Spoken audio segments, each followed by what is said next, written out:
నమస్తే JLTV 7 news కి స్వాగతం.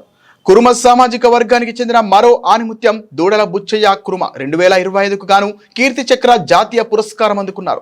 శ్రీ గౌతమేశ్వర సాహితీ కళాసేవ సంస్థ ఆర్యాని ఫౌండేషన్ ఇండియా వారు దూడల బుచ్చయ్య కురుమకు ఈ అవార్డును అందజేసింది. శనివారం నాడు హైదరాబాద్ రవీంద్ర భారతిలో జరిగిన ఒక కార్యక్రమంలో ఫౌండేషన్ ఇండియా స్థాపకులు డాక్టర్ దూడపాక శ్రీధర్ స్వయంగా బుచ్చయ్య కురుమకు హర్ష ధ్వానాల మధ్య అందజేశారు.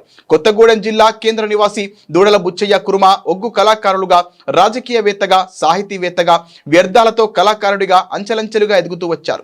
72 సంవత్సరాల వయసు గల గౌరవ డాక్టరేట్ అవార్డు గ్రహీత దూడల బుచ్చయ్య అటు సమాజానికి, రాష్ట్ర కురుమ సమాజానికి, బడుగు బలహీన వర్గాల ఆశాజ్యోతిగా అందించిన సేవలు అమోఘం.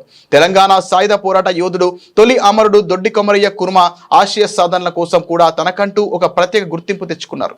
దొడ్డి కొమరయ్య రూపంలో అప్పుడప్పుడు దూడల బుచ్చయ్య దర్శనమిస్తూ చూపరులను ఆకర్షించడమే కాకుండా ఒగ్గు కళాకారుల డోలు వాయిద్యాలకు అనుగుణంగా నృత్యం చేస్తూ తన్మయింపచేస్తారు. ఇదిలా ఉండగా దూడల బుచ్చయ్య వ్యర్థాలతో ఎన్నో కళాఖండాలను రూపొందించిన దూడల బుచ్చయ్య కురుమ దిట్ట. ఇది వాస్తవం. వృద్ధాప్యంలో కూడా ఆయన ఈ కళాఖండాలు సృష్టిస్తారు. అలాగే స్టాంపులు, కరెన్సీ నోట్లను కలెక్ట్ చేసి కూడా భద్రపరచడం నేటి యువతరానికి ఆదర్శంగా నిలిచారు.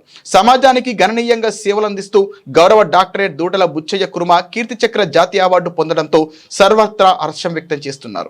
రాష్ట్ర కురుమ సంఘం అధ్యక్షుడు కురుమ రత్న, మాజీ ఎమ్మెల్సీ ఎగ్గె మల్లేశం కురుమ, రాష్ట్ర కురుమ సంఘం ప్రధాన కార్యదర్శి బండారు నారాయణ, రాష్ట్ర కురుమ సంఘం నేతలు కొలుపుల నరసింహ, కట్ట మల్లేశం, ఎక్కాల కన్నా, చీర సత్యనారాయణ, ఎలియాస్ శ్రీకాంత్, కొంగాండ విమల్, తూముకుంట అరుణ్ కుమార్, రాష్ట్ర మహిళా సంఘం అధ్యక్షురాలు శ్రీమతి తమగుండ బాలమణి, జంట నగరాల కురుమ సంఘం అధ్యక్షురాలు శ్రీమతి మిరియాల విజయలత, ప్రధాన కార్యదర్శి ఈరపురం శ్యామల తదితరులతో పాటు జేఎల్టీవీ 7 CEO గవ్వల శ్రీనివాసులు గౌరవ డాక్టరేట్ దూడల బుచ్చయ్య కురుమ గారికి అభినందనలతో ముంచెత్తారు.